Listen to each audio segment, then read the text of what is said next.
কিছু কিছু আসনে সুযোগ সুবিধা দেওয়ার চেষ্টা করেছে। তাদের সরাসরি মদদে ভোট গ্রহণ স্লো করা হয়। ভোট পুনর্গণনা করা হোক। ঢাকা শহরগুলোতে সরকারি মদদে এবং সরকারের যারা প্রশাসনের মদদে কিছু কিছু আসনে সুযোগ সুবিধা দেওয়ার চেষ্টা করেছে এবং সেই সুযোগ সুবিধা দেওয়ার মাধ্যমে আমার ঢাকা 16 আসনের সাধারণ মানুষ সকাল থেকে স্বতঃস্ফূর্তভাবে তারা সকলেই ভোট প্রদান করেছে। এবং আমি যখন প্রতিটি ভোট কেন্দ্রে গিয়েছি, অনেকেই আপনারা আমার সাথে ছিলেন, এবং সেখানে প্রত্যেকেই বের হয়ে এসে বলেছে যে ভাই, আমরা সবাই আপনি আমাদের এলাকার সন্তান, আপনাকে আমরা স্বতঃস্ফূর্তভাবে ভোট দিয়েছি ধানের শীষে। এবং আমি নিজেও দেখেছি যে মানুষের যে স্বতঃস্ফূর্ত অংশগ্রহণ, সেটা আমাকে অত্যন্ত উদ্বেলিত করেছিল।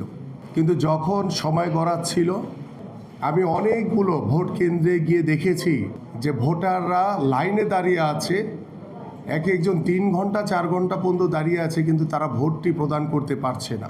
বিশেষ কিছু কিছু কেন্দ্রে লক্ষ্য রেখে সরকারের পক্ষ থেকে এবং ভিতরে যারা প্রিজাইডিং অফিসার, সহকারী প্রিজাইডিং অফিসার রয়েছেন, পোলিং অফিসার রয়েছেন, তাদের সরাসরি মদদে ভোট গ্রহণ স্লো করা হয়। আপনারা ভোটের কাস্টিং দেখলেই বুঝতে পারবেন যে আমার যেখানে 4 লাখের উপরে ভোট, সেখানে আমার 50% ভোটও কাস্ট হয়নি। এবং আমি ভেবেছিলাম যে হয়তোবা 2টি করে ভোট দিতে হচ্ছে, যার কারণে হয়তোবা কিছুটা স্লো হয়েছে। কিন্তু দুপুরের পর থেকে যেভাবে ভোটারদের উপস্থিতি ছিল, ভোটারদের উপস্থিতি যেটা আমরা প্রত্যাশা করেছিলাম দুপুরের পর থেকে, সেই প্রত্যাশিত ভোটাররা কিন্তু কেউ উপস্থিত হয়নি। এটির বিশেষ কিছু কারণ রয়েছে।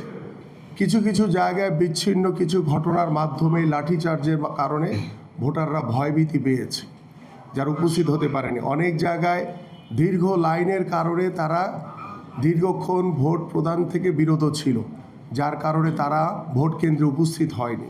যেখানে আমাদের ঢাকা 16 আসনের ধানের শীষের বিজয় সুনিশ্চিত ছিল, যখন আমরা ভোট গ্রহণ শেষ হয়েছে, ভোট গণনার পর থেকে আমরা দেখেছি আসল ইঞ্জিনিয়ারিংটা করা হয়েছে একটি দল জামাতের পক্ষে।